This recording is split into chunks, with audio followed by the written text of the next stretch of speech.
예, 여러분 반갑습니다. 5월 29일입니다. 목요일인데요. 예, 오늘 특별히 이 독일에서는 예수 성천 기념하는 날이 됩니다. 그래서 우리 바덴 비텐베르크를 위시한 이 남쪽뿐만 아니라 전체 독일은 이 기독교의 가장 또 의미 있는 그런 기념일 중에 하나인 예수님의 성천일을 기념하기 위해서 공휴일이 되어집니다. 자, 이 공휴일에 오늘 또 아침에 조금 여유 있게 우리가 함께 말씀 은혜 나누기를 원합니다. 베드로전서 2장 1절부터 10절까지 말씀입니다. 2장 1절부터 10절까지 봉독하십시다. 그러므로 모든 악독과 모든 기만과 외식과 시기와 모든 비방하는 말을 버리고 갓난 아기들같이 순전하고 신령한 젖을 사모하라. 이는 그로 말미암아 너희로 구원에 이르도록 자라게 하려 함이라. 너희가 주의 인자하심을 맛보았으면 그리하라. 사람에게는 버림바가 되었으나 하나님께는 택하심을 입은 보배로운 산돌이신 예수께 나아가 너희도 산돌같이 신령한 집으로 세워지고 예수 그리스도로 말미암아 하나님이 기쁘게 받으실 신령한 제사를 드릴 거룩한 제사장이 될지니라. 성경에 기록되었으되 보라 내가 택한 보배로운 모퉁이 돌을 시온에 두노니 그를 믿는 자는 부끄러움을 당하지 아니하리라 하였으니 그러므로 믿는 너희에게는 보배이나 믿지 아니하는 자에게는 건축자들이 버린 그 돌이 모퉁이의 머릿돌이 되고 또한 부딪히는 돌과 걸려 넘어지게 하는 바위가 되었다 하였느니라. 그들이 말씀을 순종하지 아니하므로 넘어지나니 이는 그들을 이렇게 정하신 것이라. 그러나 너희는 택하신 족속이요 왕같은 제사장들이요 거룩한 나라요 그의 소유가 된 백성이니 이는 너희를 어두운 데서 불러내어 그의 기이한 빛에 들어가게 하시니 아름다운 덕을 선포하게 하려 하심이니라. 너희가 전에는 백성이 아니더니 이제는 하나님의 백성이요 전에는 긍휼을 얻지 못하였더니 이제는 긍휼을 얻은 자니라. 아멘. 오늘 말씀의 제목은 우리는 무엇을 먹고 무엇을 해야 할까? 우리는 무엇을 먹고 무엇을 해야 할까라는 제목입니다. 어쩌면 이 물음에 대해서 답을 주시는 것이 오늘 함께 읽은 베드로전서 2장 1절부터 10절까지의 말씀이라고 하겠습니다. 오늘 본문은 크게 세 가지로 우리에게 말씀해 주는데요. 첫 번째 1절부터 2절까지의 말씀은 우리가 무엇을 먹어야 될까 할 때 신령한 젖을 먹고 성장하고 성숙하라고 하는 말씀으로 정리할 수 있겠습니다. 여러분 일본 사람들은요 이 먹거리 중에서 뭘 중요하게 여길 것 같습니까? 최근에 자료를 보니까 일본 사람들은 이 반찬보다도 밥을 중요히 여긴다고 그래요. 반면에 한국 사람은 어떻습니까? 예, 늘 이 쌀이 주식이어서 그런 건지 예, 반찬을 우리는 참 중요하게 여깁니다. 이 밥을 어떻게 먹느냐 이거죠. 그래서 호남의 밥상이 아주 인상 깊죠, 그죠? 저도 호남에 가서 한 번씩 밥을 먹어보면 정말 밥상이에요. 식당에 가서 밥을 먹으면 그냥 밥상 위에 우리가 생각하는 반찬은 뭐 다 한 번씩 먹을 수 있도록 이렇게 차려 나오는 거 보면서 갑자기 그냥 뭐 이게 보암직도 하고 먹음직도 한 그런 풍성한 식탁이 꾸려져 나옵니다. 여러분 아무리 밥이 뭐 맛있고 아무리 반찬이 뭐 이렇게 보암직하다 해도 여기 배가 가득 차 있으면 못 먹잖아요. 그죠? 비워야 합니다. 배를 비워야 돼요. 그래야지 먹을 수 있잖아요. 그래서인지 2장 1절에 시작을 어떻게 했습니까? 모든 악독과 모든 기만과 외식과 시기와 모든 비방하는 말을 버리고 이렇게 되어 있습니다. 그리고 2절에 갓난 아이들 같이 순전하고 신령한 저를 사모하라. 사모하라는 말은 그것을 가까이 해야 된다.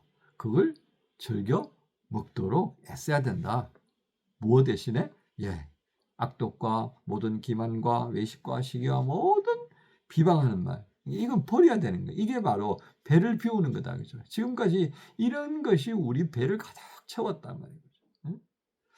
그래서 예수님께서도 말씀하셨잖아요. 야, 안에서 들어가는 게 그 사람을 더럽게 하는 게 아니라 속에서 나오는 게 사람을 더럽게 하는 거야.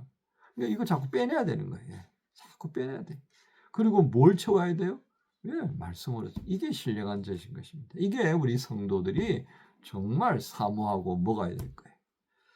자, 그러니까 우리를 온전하게 구원하고 구원의 시작은 했잖아요. 그죠? 이 구원을 온전하게 할 수 있는 것은 바로 신령한 대신 말씀을 사모하고 그걸 채우는 거다. 그 다음에 두 번째 이제 3절부터 8절까지는요.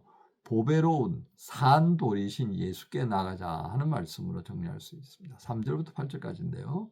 자, 이제 뭘 먹어야 할지를 말씀하셨다면 이제 우리가 마음을 어디에 둬야 될 거냐. 우리가 삶의 모델이 있어야 될 거 아니에요. 우리의 모델은 누굽니까? 예수님이. 왜 예수님을 여기서 산돌이라고 그랬습니까? 예, 돌은요 생명이 없잖아요. 근데 살아있다 그랬습니다. 여기 생명이 부여된 거예요. 그래서 그걸 여기 본문에서는 뭐라고 이렇게 표현하고 있죠? 예, 6절에 보면 모퉁이 돌 이렇게 됩니다. 모퉁이 돌. 이 모퉁이 돌은요, 예, 이 건물을 이어가는 데 있어서 하나의 그 이음새 역할을 하는 거예요. 그런데 보십시오. 자, 5절에 너희도 산돌같이 신령한 집으로 세워지고 4절에는 이 산돌이신 예수님께 나아가면 어떻게 된다고요? 너희도 산돌같이 신령한 집으로 이어진다. 여러분 사실은 우리가 예수님 만나기 전에 어떤 존재가 죽은 자였잖아요. 예, 죽을 나를 통해서 확인되는 게 내가 죽은 거구나. 그건 살아있는 듯 하지만 사실은 죽은 거죠.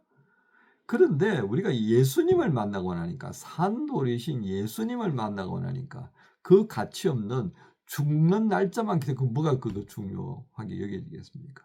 예?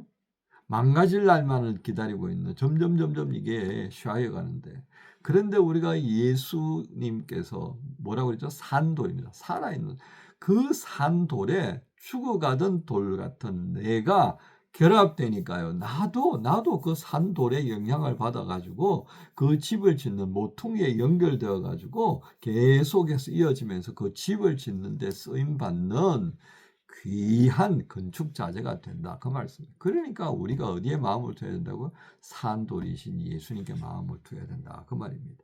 나의 존재 가치를 어떻게 확인할 수 있다고요? 산돌이신 예수님께 딱 붙어버리면 그 다음에 이어지고 또 이어지고 그래서 너와 나, 이 산돌에 연결되어진 너와 나가 우리 교회에서 지체라 그러잖아요. 이 살아있는 돌들이 다 되는 거예요. 그래서 거룩한 성전으로 우리가 지어져 가는 거예요. 예수 그리스도의 몸으로 지어져 가는 거죠. 그러니까 산돌이신 예수님께 나아가야 한다는 이유가 여기에서 확인되는 겁니다. 자, 그 다음에 9절부터 10절입니다. 자, 우리가 신령한 말씀을 사모하고요. 말씀으로 우리가 먹기 위해서는 누가 안에 있는 거 빼내야 된다고 그랬죠. 그죠? 그 다음에 우리가 늘 마음을 두어야 할 그 모델이 있어요. 삶의 모델이 있다. 그분이 바로 예수 그리스도. 그 산돌이신 모퉁이 돌이 되신 그분에게 연결되어야만이 또 그 다음에 또 누군가가 연결되어질 수 있도록 만들어주는 산돌이 된다니까요. 또 우리 이렇게 볼 수 있겠죠. 산돌이신 예수님은요. 나하고 연결만 되면 내가 어디에 가서 뭘 할 수 있는지를 역동적인 존재로 바꿔버리는 겁니다. 무의미한 존재가 산돌이신 예수님을 만나니까 누가 나한테 와서 붙어도 이게 붙어질 수 있도록 만들어지는 아주 유연한 주님이 원하시는 모습대로 또 누가 와서 붙일 수 있도록 또 붙일 수 있도록 아주 다양한 모습으로의 자재가 건축 자재가 되는 겁니다. 자, 이렇게 해서 우리의 삶이 어떤 역할을 감당하기를 바라시는 거예요. 9절부터 10절까지 세 가지 역할을 말씀해 줍니다. 택함을 입은 족속이에요. 택함을 입은. 여기 족속은 가문이라고 여러분이 이해하시면 되겠습니다. 그런데 택함을 입었다는 것은 어떤 의미로 보시냐면요. 하나님께서 예수님을 그리스도로 세웠다 그 말이죠. 이때 택하였다는 말이죠. 이 신약 성경에만 사용되는 예수님께서 바울을 세우시고 그죠? 자, 그러니까 하나님이 구원의 어떤 여러 가지 목적을 이루기 위해서 누구를 세웠다? 나를 세웠다. 그러니까 나를 신령한 젖으로 먹이시고 그리스도께 연결될 수 있도록 산돌이신 예수께 나가도록 촉구하시는 거죠. 그 다음에 택함을 입은 족속 그리고 또 왕 같은 제사장이죠. 예수 그리스도께서 영원한 대제사장이 되신 것처럼 우리 또한 그렇게 왕처럼 존귀한 제사장의 역할을 감당할 수 있도록 불러 세우셨다는 겁니다. 그 다음에 거룩한 나라. 이 거룩한 나라라는 개념은요, 이스라엘 백성들이 받던 칭호예요. 하나님의 백성이라는 의미를 가지고서 사용되어진 이 거룩한 나라. 이게 누구에게 쓰여져서? 이방이었던 그 초대교회 교인들, 그리고 나에게, 여러분에게 쓰여지는 거예요. 이게 결국 결합되어지면 어떤 뜻이 되겠습니까? 예, 마지막에 있는 기이한 빛에 들어가게 하신 이 아름다운 덕을 선포하게 하렵니다. 예수 그리스도의 그 아름다우신 이름을, 능력 있는 그 이름을, 존귀하신 그 이름을, 우리의 중보자 되신 그 이름을 자랑하게 하시려고 우리를 세우셨다는 겁니다. 이게 우리가 해야 될 거죠.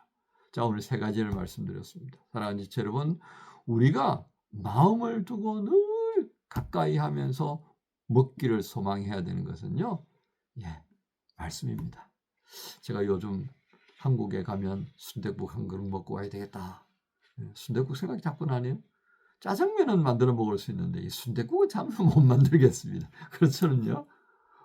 먹고 싶은 게 있으면 자꾸 한국 생각나잖아요. 그러나 올해는 안 가요. 내년에 가면 갈까. 제가 이 말씀을 왜 하느냐면요, 사모하는 것이 있으면 그걸 찾는 겁니다. 여러분, 말씀을 사모하면 말씀을 찾을 수밖에 없어요. 말씀을 사모하면 한 번 더 성경 꺼내서 보게 되고요. 그죠? 그래서 성경 통독 시작하는 겁니다. 이렇게 말씀을 채워가는, 말씀으로 채워가는 나의 삶의 방향성은 예수 그리스도. 그분에게 우리가 가까이 해야 된다. 산돌이신 그분에게 붙기만 하면 나도 산돌이 되어지고요. 그렇게 해서 우리에게 기대하시는 것이 뭐예요? 택함을 입은 족속. 하나님께서 예수님을 그리스도로 세우신 것처럼 이 그리스도 예수 안에서 우리는 지금도 세워지고 있는 아주 귀한 그런 사명자들이다. 그 말이죠.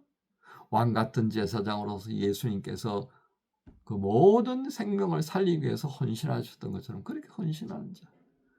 하나님께서 이스라엘 백성들을 그렇게 존귀한 의미로 불러 세우셨던 거룩한 나라. 그것을 통하여서 예수 그리스도의 이름을 자랑하고 선포하고 그분의 아름다우심을 드러낼 수 있는 일꾼들로 우리를 세우고자 하시는 것입니다. 자, 오늘 이 말씀 정리하면서 우리가 또 지금 뭘 먹고 있는지, 자, 또 무엇이 데려가는지 한번 정리해 보십시다. 특별히 예수 성천일입니다. 예수님께서 성천하셔서 우리를 바라보시면서 중보하십니다. 오늘 특별히 목요 기도회가 있습니다. 예수님의 성천에 대해서 오늘 더 말씀을 함께 나누고 기도하게 될 것입니다. 오늘 목요일 이 성천 기념일을 우리가 묵상하면서 주님께서 우리에게 당부하시는 이 귀한 것, 무엇을 먹고 무엇을 행하여야 할 것인가 깊이 묵상하시면서 주의 은혜 누리는 목요일 되시기를 예수 이름으로 축복합니다. 주님 감사합니다. 오늘도 우리에게 먹어야 할 것이 무엇인지, 또 우리가 가까이 해야 될 예수님이 또 산돌이시어서 우리로 하여금 또한 산돌이 되게 하시는 이 은혜의 자리에 불러주시고, 그렇게 우리로 하여금 하나님의 택하여 세워주신 예수 그리스도 이름을 자랑할 수 있도록 세우려고 하시는 그 뜻 잘 감당하는 목요일 되게 하여 주옵소서. 감사합니다. 예수님의 이름으로 기도합니다. 아멘. 깊은 바닷길로 달려왔소. 메마른 광야를 돌고 돌아 목마름 지쳐 헤매일 때도 주 함께하니 두려움 없네. 주 예비하신 영광의 면류관 주님 다시 오실 그날까지 이 땅에 살아가도 하늘에 속한 주의 나라 자녀 된 권세 주셨으니